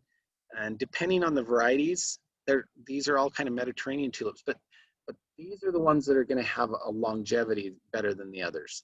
They're referred to as species tulips. But mostly you see these as reds and yellows and pinks, not quite, again, the range of color that you would expect from the Darwin tulips and the hybridized version. So here's some pictures of species tulips. Okay, like I said, they're a little different shape. They open up just a little differently. They look a little different, but worth growing for sure. Very nice looking. Darwin hybrid tulips. This is kind of the typical tulip we're all thinking of. When you think of tulips and you go to Thanksgiving Point and the tulip festivals and whatever, these are the really big flowers, vibrant colors, lots of range and different patterns and colors and everything. Nice bouquets. These have a range. There's late bloomers, there's early bloomers and late bloomers, and so you can actually, if you time it right, you get extended blooming. Even though it's not the same plant, you have extended blooming of color from your tulips if you plan and buy similar colors that are early, mid-season, and late bloomers. Okay, and here's some pictures of that. You've just got a whole range of colors and interest. If you like a nice uniform, designing with bulbs, you can have a mix, naturalize things, or some people will dig up their bulbs every year. The high-end gardens like Thanksgiving Point, Temple Square, and some of these areas, the Little America, they're designing their beds, and so they will dig up the bulbs every single year after they're done blooming, because their intention is they want to design their beds. And so the next year in the fall, that same year in the fall, they're planting a whole different scheme, a whole different design. So then the next year you have a different pattern and colors and interests or whatever. So you can do that as well. It's just a little bit of work. Well, it's a lot of work, but if you're into designing with bulbs for various themes or different things, you can consider that. Triumph tulips. This is just a cross between Darwin tulips and early tulips. Again, it's a hybridization of pollination with these things. Different colors. A lot of times you get some the pastel colors, the deep colors. They're a little smaller, not quite the same big tulip head, but still beautiful. And from the pictures, you can't really tell. If you're not way into tulips, you're not going to really tell the difference of some of these between a Triumph and a Darwin and some of these. They're going to look very similar. But just so you know, there's a lot of differences when it gets down to the technicalities of these things and how they grow. The Rembrandt tulips, these are the ones with the really nice patterns to them. Multiple colors, mixed colors. Most often you see the purples and whites, yellows and oranges and pinks and whites and so forth. But really beautiful. I like these. These are some of my favorites. Then you've got the double peony tulips. They look almost like peony flowers, but they're tulips. And the petals are all opened up. There's the peony flowering ones. The double ones are very similar to these. They've just got multiple layers instead of just a single open cup or tight cup. They're multiple layers of petals. So really beautiful. And you're starting to see more and more of these in the market. You didn't see these up until just, relatively recent. I don't know when these actually showed up in the market, but relatively recent. Just didn't see these kind of things. Same with the peony flowering tulips. You look at that, you don't even know it's a tulip. You think that's a perennial, that's a peony that's blooming early. It should not be blooming till Memorial Day, right? But beautiful color range, just the size of the flowers. These can actually get quite heavy. If you get a little snow on them, they will droop down a little bit. But kind of expect that sometimes these things will pop up and we still get a late spring snow, which won't hurt them at all, unless it's too heavy and it breaks them off. The wind or too heavy of snow can break them off. Emperor tulips, again, it's a lot of the same. Fantastic displays, bigger, nice tulips. Parrot tulips are the fringed edges. Again, I just love all of these. A nice mix of all these, the different kinds together, I think kind of naturalizes everything and gives such a unique interest to everything, rather than just a straight, oh, here's my parrot tulip bed and here's my species tulip bed. I like to mix all these things together and mix them in with the others, the daffodils. The lily flowering ones are also really nice. They're a little taller. We've done some of these in the actual plant, the stem of them. These can be 2 feet tall with a really nice big head and then just the nice shape to them. A little more elegant, I suppose, graceful something. Really just overall very attractive. And then you kind of see that picture of how they open up. They look a lot like lilies when they're kind of opened up. Fringe tulips, a lot like parrot tulips, just a more delicate, maybe it's a more rough edge to your fringe tulips as your parrot tulips that look like parrot feathers or whatever, but very similar. Again, just small modifications in the hybridization of these has created something completely different. Okay, let's move on to daffodils real quick. So daffodils come in the same type of thing, a variety of colors and sizes. They do perennialize better, meaning you're going to have the longevity of daffodils much more so than you will with tulips. Daffodils sometimes, you can see these around for years and years, where tulips over maybe the course of 3 years or so, they're going to start to fade, and you can dig them up and try dividing and all that, or you can just let them go and plant new ones, and then deal with the foliage as it comes up, just cut it off or something, rather than digging and redigging and everything else. But daffodils can last a lot longer. And one other thing too, if you're in a deer-prone area, deer love tulips, deer won't usually touch daffodils. So you can maybe achieve some of your color. If your deer are gonna get these, go with daffodils. Don't bother with tulips, they will eat them. Species daffodils, it's the same thing. They're a little smaller, they're dainty. Miniatures, these are really awesome. You see these little teeny daffodils, and they're only a few inches tall.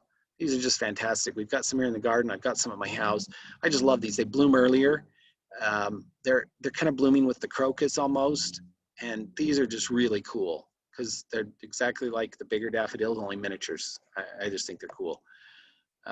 Your trumpet daffodils, this is your typical big flower open trumpet daffodils. Bloom times these varies. There's also some daffodils that have varied bloom times, a little bit earlier, a little later. So if you find varieties that you can stagger those, you can extend the bloom time significantly up until when your other perennials actually start blooming. So here's a slide, shows kind of a range of just the large cup daffodils. Notice there's not as much color in these. I mean, they're yellows and whites, little hint of pink, but then a few other hybrids, we're gonna get into the pinks. Your double narcissus, nice, roughly thick double layers in there. A few of these varieties actually have a fragrance. They're sweet fragrant to them. Most of the bulbs don't really have much of a fragrance, but there are some varieties that have they'll actually market them as fragrant daffodils. But some of these double ones, they're also just really cool. They don't quite look like daffodils, but they're very showy. The heads on these can also get heavy, like I mentioned, kind of down a little bit sometimes if they're too heavy. Split cup, not quite the same ruffle, but they've got a double layer, and the way they open up, again, I'm just trying to show you a lot of options. And if you get online and you can see a lot of different options, and then as you go shopping, you may know what you're looking for, or just go to nurseries. If you go to Sam's Club or Costco, you'll have a fairly limited option, but price per bulb is much, much better, just limited options. All right, so that was kind of it with daffodils and tulips. Now hyacinths, maybe a little less common. These are very fragrant.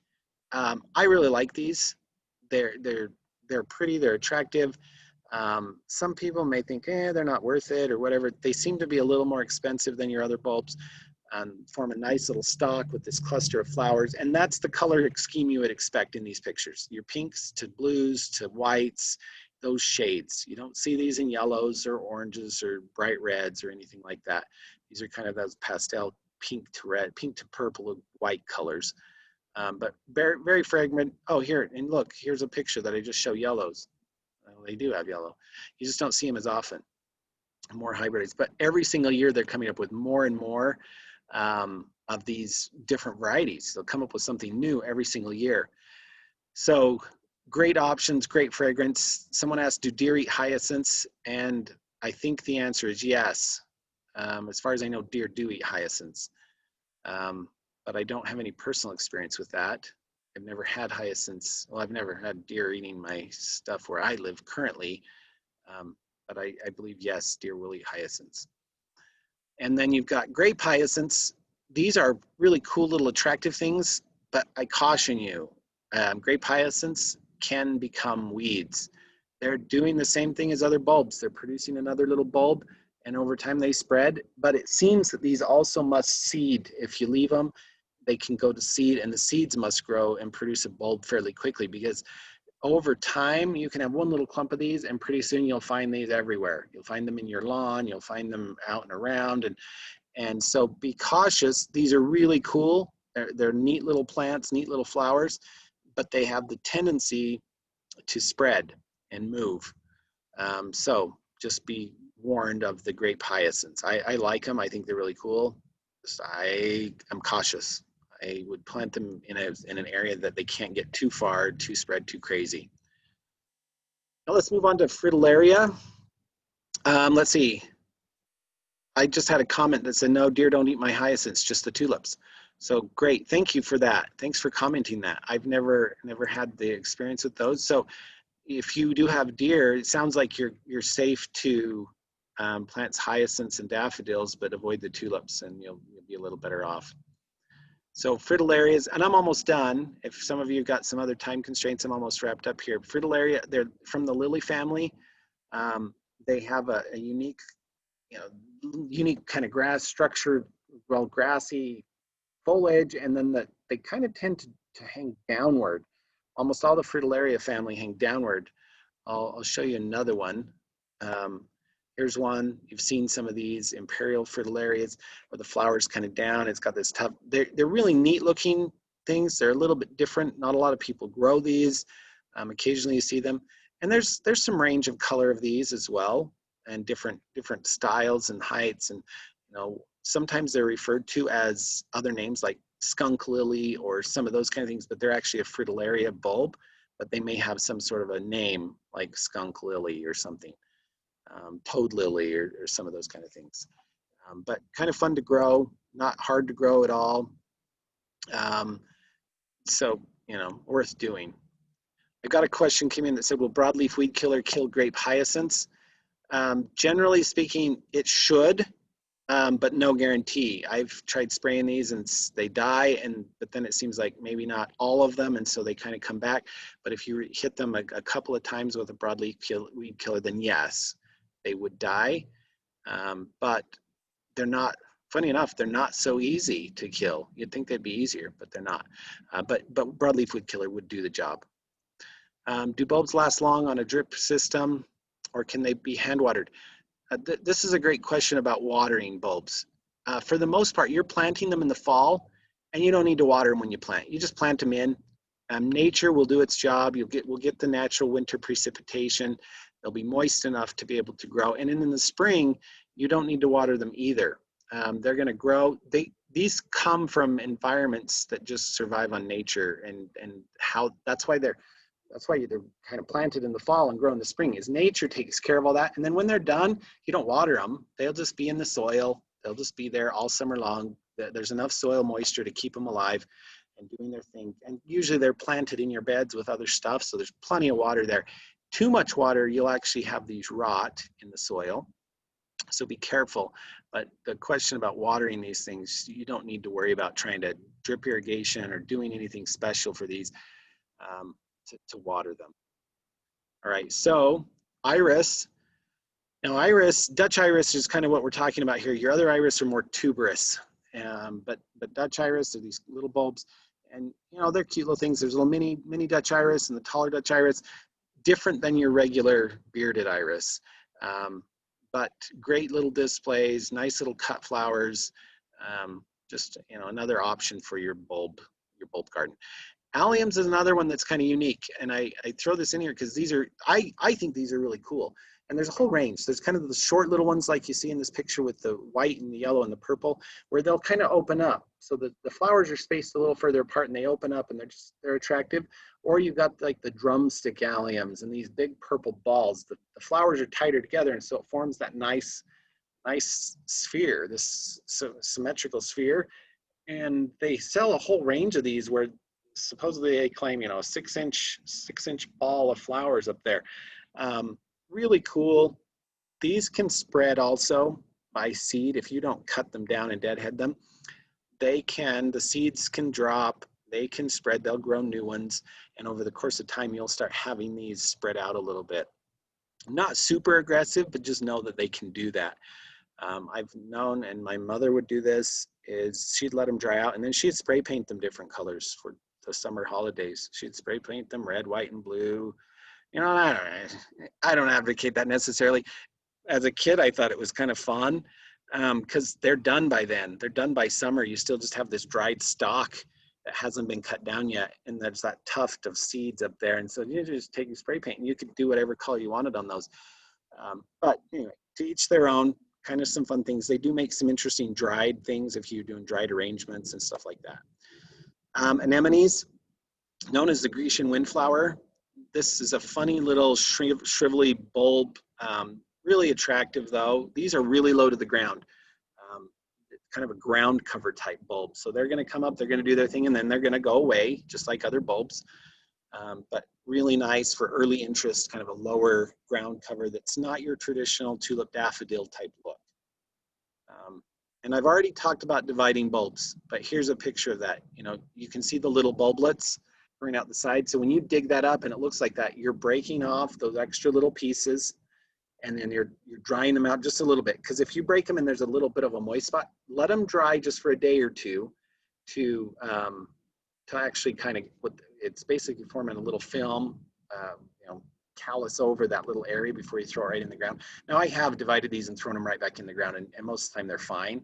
But ideally you're digging them up, you're letting them dry a day or two, and then you're putting them back into the ground after it's kind of calloused over that. If there's an open wound spot. Now sometimes there isn't. They're forming that down at the base plate of that bulb, and you break those off and there's no real fresh open wound, so to speak. So sometimes you just break them, throw them right back in the ground, and they're fine. All right, so we are out of time. I appreciate you joining us. There's this little section of designing with bulbs, and then I just want to show some slides of pictures. So just think about the interest and the level of different things in your own yard and what you like to see. If you love a certain color, bulbs are a way to achieve that color, because you can do all pink, you can do all yellow, you can do all purple, you can do all black, and black meaning really dark. But I'm just going to show some slides of different things of how bulbs have been incorporated. You know, the foliage of these plants is starting to come out, but bulbs are still blooming. And year to year, it's a little different. If it warms up too hot in the spring, too early, the bulbs they'll not last as long in the spring. But if we have an extended, cooler spring, we've had bulbs all the way until 1st of June. We've done our garden fair. We've had a few bulbs still blooming in the garden. So you can get quite a range depending on the weather. But again, designing, here's a picture with you know, the little grape hyacinths and white tulips, a unique, interesting look, just the different patterns and colors. Now, here's a picture I've shown where they're laying them out and planting them in mass, which would result in a picture like I have on the other side, where you got these masses of colors and how close together they are, very specific themed, you know, color designs. This is kind of the stuff they do at Thanksgiving Point. They dig up, lay them all out, and then plant them. Quite a process. And here's a nice little display of bulbs all around this property. A lot of work to achieve that. These are kind of high-end, probably gardens and different areas that they're taking them out and replanting them every year and dealing with some stuff. But the options are there. I wanted to show you these just because of the interest and different things that can be achieved through bulbs, and they're beautiful. They certainly reward you in the spring with some hard work you've done in the fall. Some great hyacinths, a blue hyacinth, pattern of those looks great. Here's right out in front of our building. We did a kind of a purple tulip with a white daffodil combination right there in front of that wall. And then we did some other colors around, but just in this one little themed area. It worked out really well. It was nice. Since then, those bulbs have kind of faded. We still got a few of those around. But again, you're thinking about replacing these over the course of a few years. There's just a little informal planting, not nearly as dense as some of what you saw, but this was in the garden. Just a mix, daffodils, tulips together, blooming. Here's a little one of the little mini daffodils. You start to see some of the other foliage of other plants starting to come in the spring there. Again, just different color combinations and what they're doing. These are all pictures from the garden. Probably not last year, but maybe the year or two before. Just again, some of the options. Yellows and whites, purples, different mixed with variation of grasses, because these aren't just coming up alone. Your other perennials are starting to come in, but there's a lull. this will give you the nice color, the nice interest while you're waiting for your other flowering perennials to come in and do their thing. So let's see, I've got just a couple more slides here, different pictures. Again, these are of the garden. Here's kind of a black tulip with a white tulip. I kind of like those really contrasting interest colors that go together. Daffodils. So here's what it might look like early, with an early daffodil popping up, and then just a couple weeks later, you know, the tree's now flowering, the rest of the tulips have come in, there's different things, but that's basically the same, same area of the garden, you know, right by that gazebo and then there. And just showing you some range. Here's some crocus up really early, and black again, those. And then in the park strip, we loaded up the park strip with a whole bunch of tulips and daffodils. Looks great. It is some work to deadhead all these in the spring after they're done, and then once the foliage is kind of done, to clean them up, but it's worth it for us. We enjoy doing it. We enjoy the color and the interest it brings. And for the most part, daffodils, tulips, bulbs, they're water whites. You don't have to water them. Nature's taking care of them, so they're providing you that great interest with a very low water. And so this is the last slide. This is these are the bulb fields in Holland. This is what it would look like in their bloom. So amazing. Just some cool stuff. But if you've got some questions, post them. I know one question came in about when this will be posted.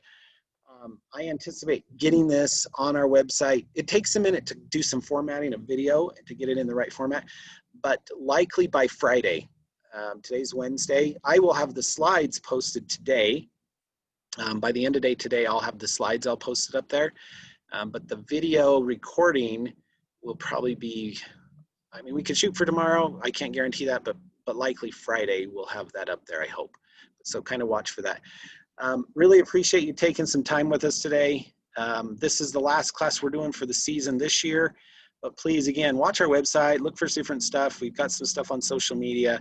Look for, again, depending on how this next few months of winter goes, we'll have a class schedule available probably in January for next year's classes. And hopefully some of those will be here on site. We love to have people here. I would much rather look at you guys and try to teach you than do it this way. But for now, this is what we've got, so we're going to take advantage of it. Again, appreciate all your support this year. Keep looking for stuff. If you've got questions and things, please come to the garden. The garden's still open. Come, we'll try to address questions. You can send emails. But again, thank you. All of you have been appreciated, and I'll take any more questions. I'll wait here for just a minute. And otherwise, have a great afternoon. Have a great fall. Good luck with your fall gardening, and get out there and plant some bulbs.